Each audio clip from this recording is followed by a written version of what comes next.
వచ్చింది power counter ఇంకా రాలేదేంటా అనుకుంటుండగానే వచ్చేసింది. ఏపీలో పొలిటికల్ భూకంపాన్ని రేపిన రప్ప రప్ప రచ్చకు మొదట్లో ట్విట్టర్ తో రెస్పాండ్ అయ్యారు పవన్ కళ్యాణ్. ఇప్పుడు కత్తుల్లాంటి మాటలతో బదులిచ్చారు. అసలు ఎక్కడ మొదలైంది రప్ప రప్ప సౌండ్ అంటే జగన్ పల్నాడు టూర్లో పుష్ప సినిమా డైలాగ్ తో కనిపించిన ఆ ప్లకార్డుతో. ఏమన్నాడు? ఏ జాతరలో? గంగమ్మ జాతరలో పొట్టేళ్ళు తలలు నరికినట్టు రపా రపా అని నరుకుతానని చెప్పి ఆయన అంటానంటే దాని అర్థమైంది. మరి చంద్రబాబు నాయుడు అనే వ్యక్తి ఇంత మోసం చేస్తూ ఉన్నాడు కాబట్టి ప్రజలు అంత కోపాన్ని చూపిస్తూ ఉన్నారు. అందులో వాళ్ళ కార్యకర్తనే వాళ్ళ నుంచి మారి వైసీపీలోకి వైసీపీ కార్యక్రమంలో పాలు పంచుకొని మన అభిమానస్తుడై నెక్స్ట్ టీడీపీ ప్రభుత్వంలో టీడీపీ వాళ్ళను రపా ఏం జాతరలోది? గంగమ్మ జాతరలో ఏం పొట్టేలు తల నరికినట్ట రపా నరుకుతాను. మంచిది కదా. కూటమి పవర్లోకి వచ్చి ఏడాది పూర్తయిన సందర్భం. అమరావతిలో వార్షికోత్సవ సమయం. మైక్ అందుకున్న డిప్యూటీ సీఎం పవన్ కళ్యాణ్ మొదట్లో చాలా కూల్ గా మొదలుపెట్టిన ఆ తర్వాత ఫైటింగ్ షురూ చేశారు. సప్త సముద్రాల అవతల ఉన్న పట్టుకొస్తారా ఎవరిని అంటూ అపోజిషన్ పార్టీకి గురి పెట్టేశారు. నిర్దాక్షిణ్యంగా దున్నేశారు. ఇదే చంద్రబాబు నాయుడు గారికి చెప్తా ఉన్నా, ఇదే పోలీసులకు చెప్తా ఉన్నా, పోలీసులు ఎవరైతే చంద్రబాబు నాయుడు గారిని మెప్పు కోసం ఎవరైతే పోలీసులు చంద్రబాబు నాయుడు గారి మెప్పు కోసం ఎవరైతే టోపీ మీద ఉన్న సింహాలకు సెల్యూట్ చేయకుండా చంద్రబాబు నాయుడు గారికి వాచ్మెన్ల కింద పనిచేస్తా ఉన్న ఆ ప్రతి పోలీస్ అధికారికి చెప్తా ఉన్నా, ఎల్లకాలం చంద్రబాబు నాయుడు గారి పరిపాలన సాగదు. చంద్రబాబు నాయుడు గారి పరిపాలన త్వరలోనే వస్తుంది. ప్రతి పోలీస్ అధికారికి కూడా చెప్తా ఉన్నా, మీ బట్టలు తీస్తామని చెప్పి ప్రతి పోలీస్ అధికారికి మీ యూనిఫామ్ తీస్తాం, మిమ్మల్ని నిలబెడతాం, దోషులుగా మిమ్మల్ని నిలబెట్టి మీ యూనిఫామ్ తీయించి మీకు ఉద్యోగాలు లేకుండా చేస్తామని కూడా ఈ సందర్భంగా రౌడిజం కానీ వారి అసాంఘిక విధానాలు కానీ వారి ఎనార్కిస్ట్ అప్రోచ్ కానీ ఏమాత్రం మారలేదు. వారికి ఎవ్వరికీ కూడా ప్రజాస్వామ్య విధానాల మీద ఏమాత్రం గౌరవం లేదు. పోలీస్ అధికారులు తప్పులు చేసే పోలీస్ అధికారులు వాళ్ళని అరెస్ట్ చేసి నిలువరిస్తే మటుకు మేము వెంటాడుతాం, will hunt you no matter where you are, మీరు ఎక్కడ విదేశాల్లో ఉన్నా వెంటాడుతామనే ఈ స్టేట్మెంట్స్ చాలా ఇబ్బంది కలిగిస్తూ ఉంది. కూటమి ప్రభుత్వం ఇలాంటి అసాంఘిక చర్యల్ని ఏమాత్రం సహించం. ముఖ్యంగా ఆడపిల్లల భద్రత ఈ రాష్ట్రానికి చాలా కీలకమైంది.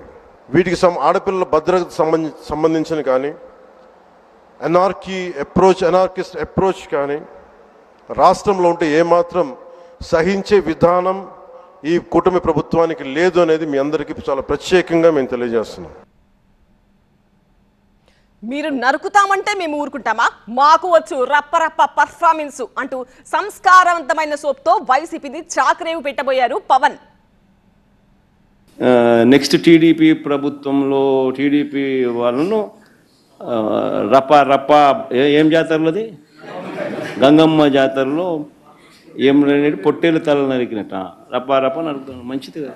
వారికి కూడా బెదిరించే వాళ్ళకి ఈ సందర్భంగా ఒకటే తెలియజేస్తున్నాం, గొంతుకులు కోస్తాం, కుత్తుకలు కోస్తాం, ఇలాంటి నినాదాలకి భయపడే వాళ్ళం ఎవరూ లేము ఇక్కడ.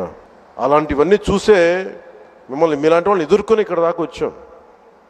ఇలాంటి పిచ్చి బెదిరింపులు కానీ పనికి మాలిన బెదిరింపులు కానీ దయచేసి చేయకండి.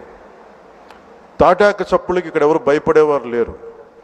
ఇంకా సంస్కారం ఉంది కాబట్టి, మాట మీద గౌరవం ఉంది కాబట్టి ఇంకా చాలా పద్ధతిగా మాట్లాడుతున్నాం. 5 స్టార్ హోటళ్లలో కూడా భద్రంగా లేని రోజులను చూశాం. రోడ్డు మీదకొచ్చి లాక్కొచ్చి మహిళలను కూడా అవమానపరుస్తుంటే చూస్తూ కూర్చున్నాం. ఇంకానా? ఇకపై చెల్లదు అన్నారు.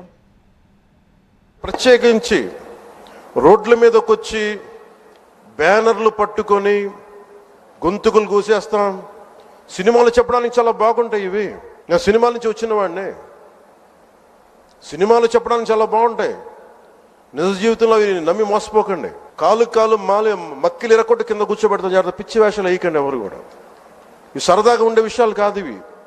శాంతి భద్రతలను ఏమాత్రం క్షీణిస్తే చిన్నపాటిది కూడా సహించం. మీకు బలంగా తెలియజేస్తాను ప్రజలందరికీ కూడా. పిచ్చి మాటలు మాట్లాడకండి ఎవరు. సరదాగా లేం మేము ఇక్కడ. చాలా దెబ్బలు తిని వచ్చాం ఇక్కడ దాకా. ఎలక్షన్లకు ముందు గబ్బర్ సింగ్, ఎలక్షన్ల తర్వాత రబ్బర్ సింగ్, ఎక్కడ దాక్కున్నావయ్యా నువ్వు అని రోజా పిలిచిందో లేదో ఇదిగో వచ్చేశారు.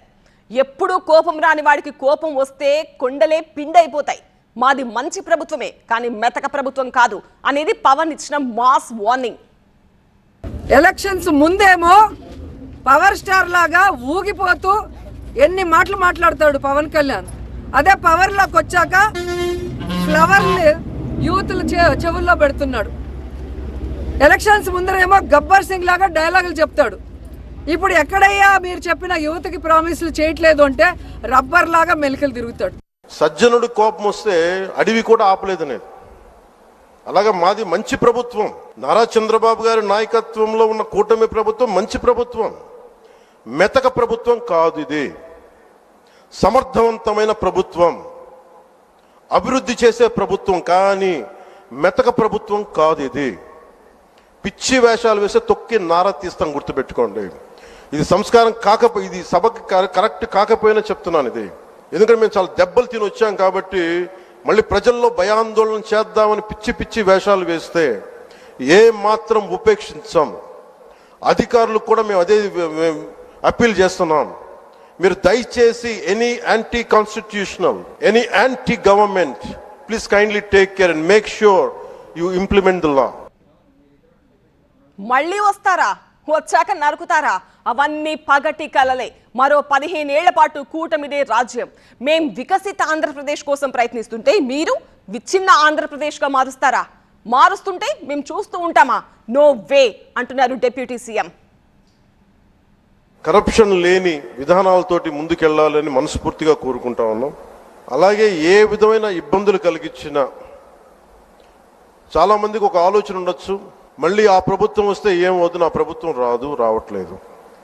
ఇది ఎందుకు చెప్తున్నానంటే, ఇది I want to give you confidence, I want to empower you. ఎందుకంటే మేమందరం ఇంక సహించడానికి సిద్ధంగా లేవు ఇక్కడ.